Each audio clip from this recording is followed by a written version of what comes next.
Bonjour, je m'appelle Pierre-Louis Laget, je suis historien spécialisé dans l'histoire de l'architecture hospitalière et je vous fais visiter aujourd'hui l'établissement de Villévrard qui est l'hôpital psychiatrique le plus complexe construit en France au XIXe siècle.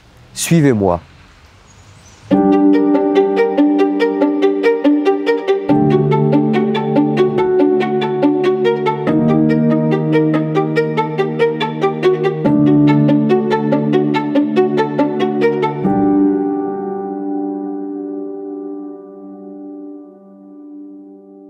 Cet établissement a été construit pour obéir à la loi de 1838 qui prescrivait à chaque département de se doter d'un asile d'aliénés.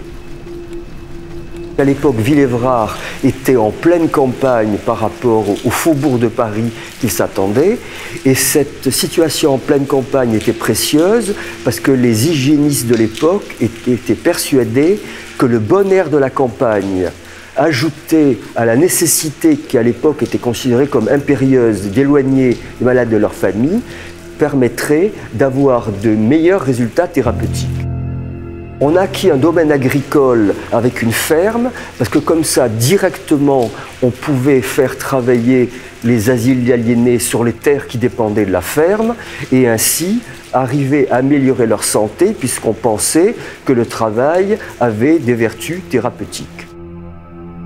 Alors, ce qui fait la particularité de cet hôpital, et c'est peut-être pour ça qu'il a été protégé monument historique, c'est qu'en fait, il a une disposition assez rare, avec un double alignement, avec les hommes d'un côté et les femmes de l'autre, où les pavillons sont alignés et non pas disposés en peigne. Et cette continuité dans l'alignement permettait de donner une vision d'un ensemble de façades accolées, et donc une vision esthétiquement plus satisfaisante.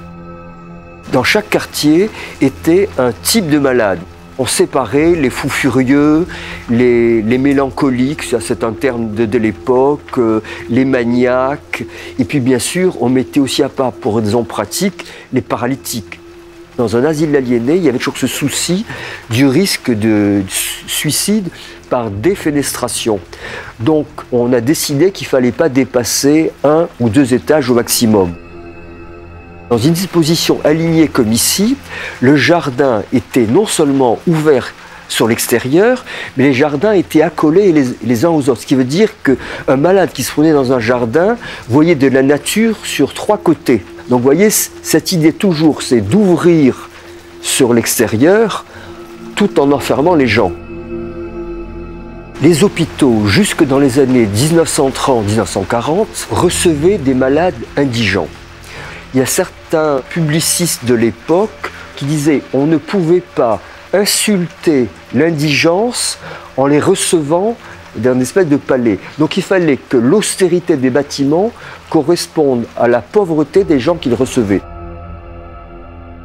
Après la fin de la construction de l'asile en 1868, la seconde étape, c'est la création de la maison de santé destinée à recevoir les malades mentaux dont la famille payait une pension. Et donc, grâce au paiement de cette pension, l'asile d'aliénés recevait donc des sommes d'argent qui lui permettaient d'équilibrer son budget. Et donc, en fait, ce sont les malades riches qui payaient pour entretenir les pauvres, en partie tout au moins. La principale différence, en fait, c'est l'hébergement des malades, divisé en 3 classes, avec, suivant la classe, première, seconde ou troisième classe, on est en chambre individuelle, en chambre de 2 à 3 lits ou en chambre de 4 à 5 lits. À l'extérieur, les bâtiments disposent de beaucoup plus d'espace de promenade. Et petit à petit, on fera une architecture extérieure, on peut dire de plus en plus séduisante, avec des décorations qui n'existaient pas dans la première étape de construction en 1875. Alors dans l'exemple de ces bâtiments qui sont construits un peu dans le style Art Nouveau en 1907, donc vous avez une beaucoup plus grande fantaisie architecturale avec un mélange de briques de tonalités différentes. Et sous la toiture, vous avez une frise de ce graphite qui est des enduits apposés les uns sur les autres de différentes couleurs qui sont regrattés après coup pour dégager les couleurs.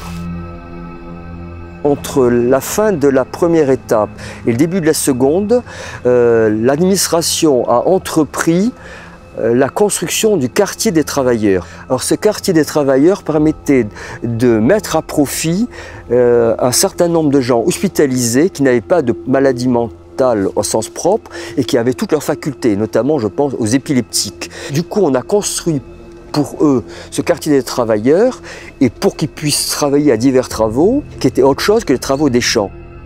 À partir des années 1890, un des médecins aliénistes, Marandon de Montiel, a tempêté auprès de l'administration pour transformer au moins une ou deux des salles du quartier des travailleurs en quartier pour alcooliques, parce que l'alcoolisme était devenu à l'époque un des grands fléaux du point de vue de la santé en France, donc il fallait faire quelque chose. Marandon de Montiel, petit à petit, a convaincu l'administration de dédier l'ensemble du quartier des travailleurs aux alcooliques. Ce quartier des travailleurs est resté unique dans le système asilaire français, donc c'est quand même quelque chose à souligner.